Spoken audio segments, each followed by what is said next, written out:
திருவாரூர் மாவட்டம் திருத்துறைப்பூண்டி புகழ்பெற்ற ஸ்ரீ பிறவி மருந்தீஸ்வரர் ஆலய சித்திரை திருவிழா தேருக்கு அங்கரிக்கும் பணிகள் தீவிரமாக நடைபெற்றது.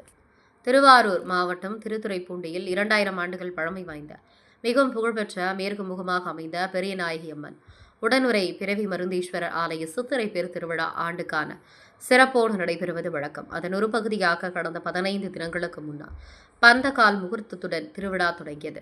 இந்த ஆலயத்தில் அஸ்வினி நட்சத்திர பரிகார ஸ்தலமாகவும் பிரம்மாவுக்கு மறுபிறவி அளித்ததினால் பிறவி மருந்தீஸ்வரர் எனவும் புகழ்பெற்ற ஸ்தலமாக திகழ்கிறது.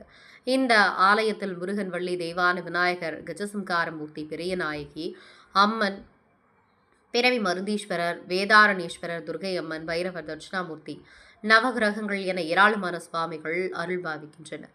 இந்த ஆலயத்தின் விலைமதிப்பற்ற மரகத லிங்கம் உள்ளது. அதற்கு மார்கழி மாதத்தில் காலை 5 மணிக்கு தினசரி பூஜை நடைபெறுவது வழக்கம். மேலும் தமிழகத்தில் எங்கும் இல்லாத பஞ்சமுக வாத்தியமும் இந்த ஆலயத்தில் உண்டு.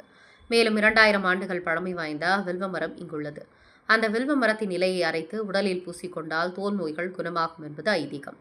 மேலும் இந்த ஆலயத்தின் உள்புறம் உள்ள மாங்கல்ய குளத்தில் நீராடினார் திருமண தோஷம் நீங்கி குழந்தை பிறக்கும் என்பது ஐதீகம்.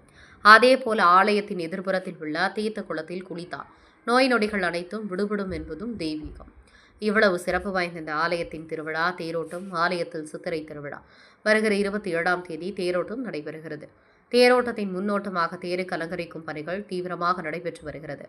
விழா ஏற்பாடுகளை ஆலய செயல் அலுவலர் முருகையன், கனகர் ராஜ்மோகன் இவர்கள் உடன் இருந்தனர். மேலும் வெண்ணெய் தாடி நிகழ்வானது காலை மனோன்மணி சந்திரசேகர் எழுந்தருளி வீதி உலா சென்றனர். பெரும் திரளான பக்தர்கள் அர்ச்சனை மற்றும் வெண்ணெய் சாற்றி பிரசாதமாக வெண்ணெயை திரும்ப பெற்று மகிழ்வோடு கொண்டாடினர்.